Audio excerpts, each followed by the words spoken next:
The daycare called and asked why I was late. I told them I was standing right outside. There was a pause, then the woman whispered, "Sir, someone already picked up your daughter," and that's when I realized I was the only one allowed to. My heart started pounding so hard I could hear it in my ears. "That's not possible," I said. "I'm on the pickup list." "Only me." The daycare worker didn't argue. "She knew your daughter's name," she said. "She knew yours too." I pressed my forehead against the glass door. "What did she look like?" I asked. The woman hesitated. "Like family," she said. She hugged her. The door buzzed open. Inside, the room felt wrong. Too quiet. The director was already on the phone with the police.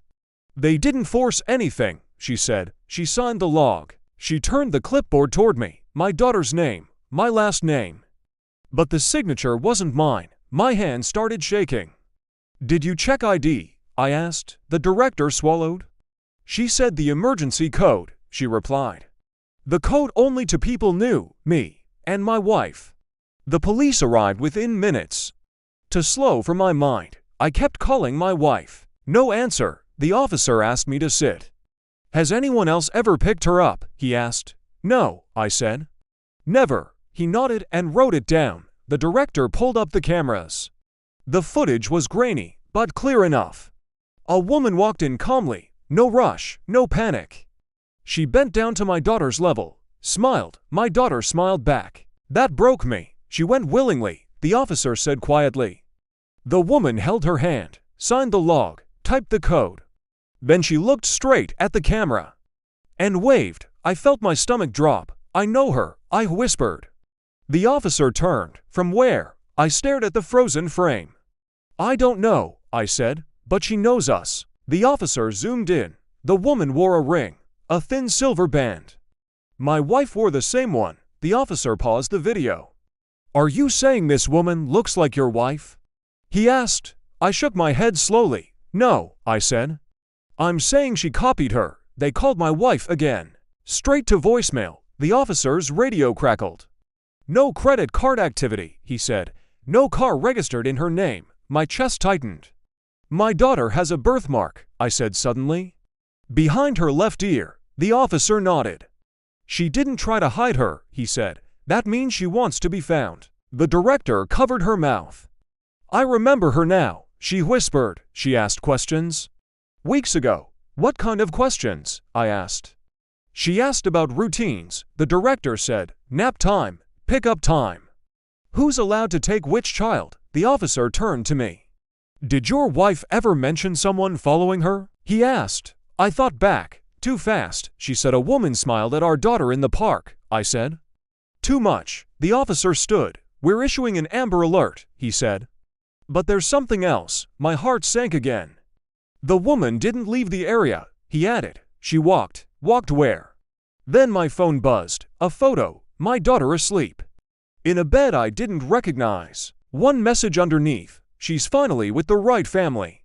The police traced the message in minutes. Not far. 3 blocks away. An old apartment building scheduled for demolition. Empty, or so we thought. They didn't let me come inside. I waited in the car, hands locked together, unable to breathe. Then an officer came back. "She's not alone," he said. My heart dropped. "There are pictures on the walls," he continued. "Of your family, printed, framed, birthdays, holidays, photos taken from across the street. She's been watching you for over a year," he said. I whispered, "Why?" The officer hesitated. "She lost a child," he said. "A girl. Same age." My legs gave out. Inside the apartment, they found a small pink backpack. My daughter's name written neatly on the tag. But no child, no woman, just one note taped to the mirror. "I only borrowed her. I needed to be sure." The officer looked at me. "She didn't want to hurt her," he said. "She wanted to replace her. They found them at the park, the one we used to go to every Sunday. She was sitting on a bench, calm, brushing my daughter's hair. No running, no screaming. When the officers approached, she wrapped her arms around my daughter. She chose me," the woman said softly. I waited for her to choose. My daughter looked confused. Not scared. That hurt the most. The officer knelt down. "Sweetheart," he said gently, "your dad is right here." My daughter turned, saw me, she ran. I dropped to my knees and caught her, held her so tight she cried. The woman didn't resist when they took her. As they walked her away, she looked back at me. I would have loved her better, she said. I wouldn't have been late. The officer stopped her. You didn't lose a child, he said firmly. You lost control. She didn't answer. That night, my daughter wouldn't let go of my hand. She slept between us, curled up like she was when she was a baby. My wife finally broke down. I saw her before, she whispered, at the store.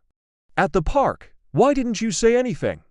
I asked, she smiled, my wife said. I thought she was just lonely. Weeks later, we testified in court.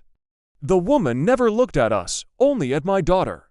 They said she'd never get near another child again.